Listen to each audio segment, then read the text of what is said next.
안녕하세요. 저는 다른 부부들처럼 평범하게 살아가고 있는 가정주부입니다.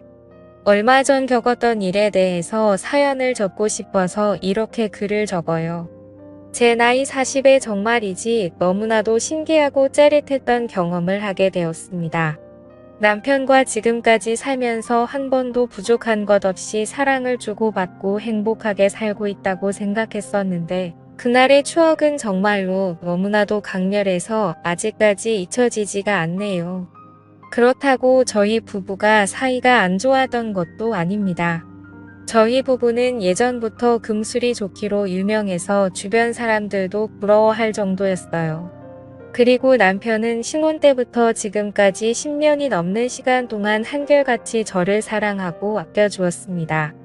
저희 부부는 둘 다 여행을 참 좋아해서 결혼 생활하며 주말에 시간을 내어 전국 팔도 안 돌아다닌 곳이 없을 정도로 많이 다녔습니다. 그러다 저번 달에 남편이 산나물이 드시고 싶다고 해서 저희 부부는 산나물도 좀 캐고 겸사겸사 등산도 할 겸 지리산 나들이를 가게 되었던 거죠. 그날은 날씨도 좋았고 몇 년 전부터 시작한 팬데믹으로 인해 여행을 거의 못 다녔기 때문에 마음이 한참 들떴습니다. 산도 좋고 꽃도 좋고 비록 사람이 생각보다 많아서 걱정을 하긴 했지만 마스크를 잘 쓰고 있으니 괜찮을 거라 생각했었습니다. 남편과 손을 잡고 연신 콘도레를 흥얼거리며 산을 올라가고 있었죠.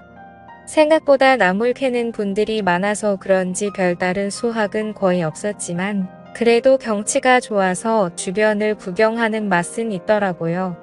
게다가 오랜만에 도시에서 벗어나 산속 풍경을 보니까 저절로 힐링이 되는 듯 했습니다.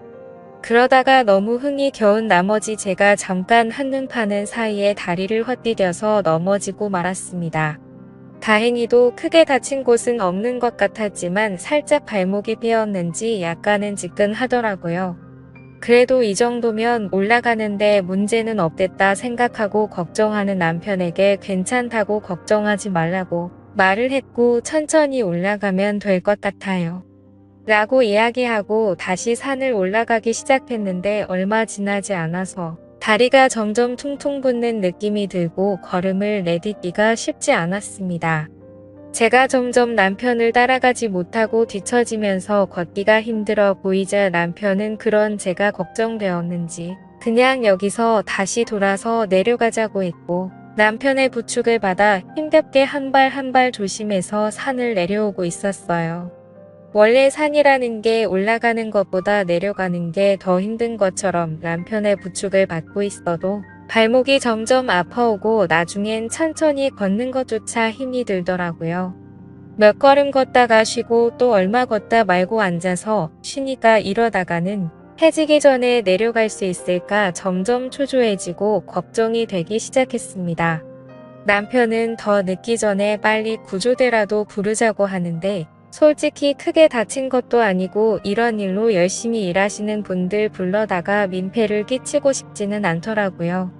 그렇다고 남편이 저를 업고 내려가기에는 경사가 심해서 너무 위험했고 최선의 방법은 그냥 한 발 한 발 조심히 내려가는 방법 말고는 없어 보였습니다.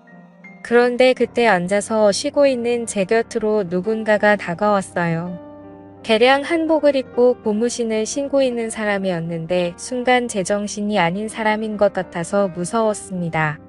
머리는 백발이 풍성히 나 있었고 수염은 언제 자른 건지 덥수룩하게 보이더라고요. 그냥 겉모습만 보고 드는 생각은 청학동 훈장님이라고 해도 믿을 정도였습니다.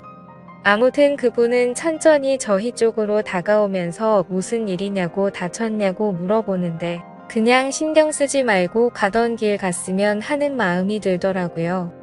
그래도 그런 걸 내색하면 예의가 아니다 라는 생각에 다리를 살짝 삐끗했다고 대답을 했습니다. 그러자 이내 그 사람은 자기가 좀 봐주겠다면서 제 다리를 만져봤습니다. 그러자 낯선 사람이 제 다리를 건드리니까 남편이 발끈하며 그 산도깨비 같은 사람에게 당신 뭐 하는 사람이야? 하고 소리를 쳤죠. 돌아오는 대답은 자기는 이 산에 사는 산신령이라는 둥 뭐라 하는데 가짜는 헛소리라고 생각했습니다. 하지만 다른 대안이 없었기도 했고 믿져야 본전이라는 생각에 남편에게 괜찮다고 대답을 했죠. 그리고는 그 산신령이라는 사람이 거친 손으로 제 삐끗한 다리를 여기저기 만지기 시작하다가 허리춤에서 뭔가를 꺼냈는데 작은 바늘이 잔뜩 들어있는 침이었었죠. 능숙하게 라이터로 소독을 하더니 제 다리에 여기저기 침을 놓기 시작했습니다. 그러더니 잠시만 움직이지 말고 이대로 가만히 있으라고 하고는 등산로에서 벗어나 숲속으로 사라져 버리더라고요.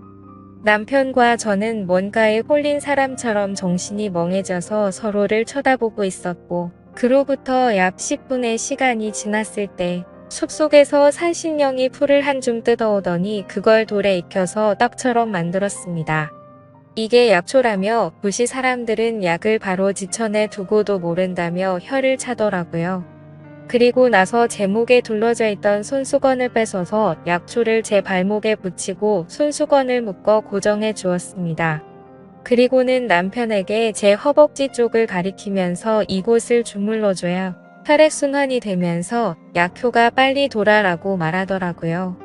그러면서 자신이 이 여자 몸에 손을 댈 수는 없으니 남편인 당신이 하라고 해서 남편은 얼떨떨한 표정으로 제 다리를 주무르기 시작했는데 산신령 아저씨가 옆에서 그게 아니라는 듯 못마땅한 표정을 짓더라고요.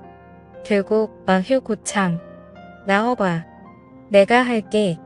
사람이 뭐 이리 시원찮아 그렇게 말하고는 제 허벅지를 엄지손가락으로 꾹꾹 누르기 시작했는데 제가 마사지를 태국에서도 받아보고 진짜 잘한다고 소문이 났던 비싸고 좋다는 곳에서 받아보기도 했는데 그런 느낌은 살면서 처음 받아봤습니다. 진짜 머릿속 정수리 끝까지 짜릿해지는 기분이랄까요? 남편이 옆에 있어서 참으려고 했지만 입에서 비명이 터져 나오더라고요. 5분 정도의 짧은 마사지였지만 그 어느 때보다도 몸이 개운해졌습니다. 그러다니 자기 물건을 챙겨서 호련히 일어나서 가려고 하더군요. 이제 조심해서 내려가. 내려가면 당분간 다리 쓰지 말고.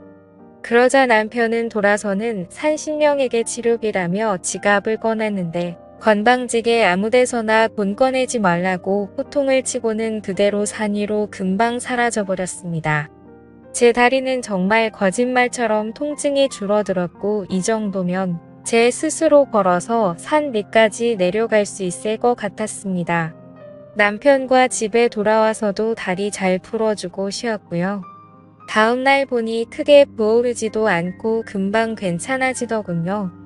병원에서도 초기에 대응을 잘해서 가만히 놔두면 금방 낫겠다고 크게 신경 쓰지 않아도 된다고 했습니다.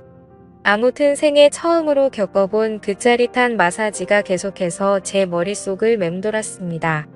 그때 그 손맛이 너무 좋아서 남편에게도 종종 주물러 달라고 하는데 남편이 아무리 노력해도 절대로 그 느낌이 나지가 않더라고요. 사실 그게 당연한 거겠죠. 비싸고 좋은 마사지를 받아도 그런 기분은 겪어보지 못했는데 일반인인 남편이 해준다고 다를 리가 없으니깐요. 정말 이제 와서 생각하면 진짜 그 사람이 산신령인가 싶기도 하고 아무튼 신기한 경험이었습니다. 남편은 그때 워낙 곤욕을 치러서 그런지 올해는 더 이상 등산을 하러 가지 않겠다고 하는데 저는 또 다시 한번 그 산신령을 만나보고 싶어요. 그런 느낌은 대체 어딜 가야 느낄 수 있는지 너무 궁금하고 밤에 잠이 안 올 정도로 생각이 납니다. 이런 생각을 하는 제가 이상한 걸까요? 남편과의 사이는 전혀 문제가 없는데 그때 그 좋았던 기분이 머릿속에서 떠나지를 않습니다. 그래서 주말에 시간을 내서 혼자서 찾아가 보려고 하는데 뭔가 남편에게 말하지 않고 가기에는 미안한 마음이 들기도 하네요. 그렇다고 솔직하게 그때의 일이 생각나서 다시 찾아간다고 말하는 것도 이상한 것 같습니다. 여러분들이라면 어떻게 하실 것 같나요? 저도 이런 질문을 하는 제가 이상한 거 잘 알지만 이런 경험 해보지 못한 분들은 저를 절대 이해 못하실 것 같네요. 솔직히 그 정도로 잊지 못할 경험이었다고만 말하겠습니다. 아무튼 어떻게 하면 좋을지 좋은 말씀 부탁드립니다. 제 이야기는 여기까지입니다. 구독과 좋아요 알람 설정 부탁드려요. 감사합니다.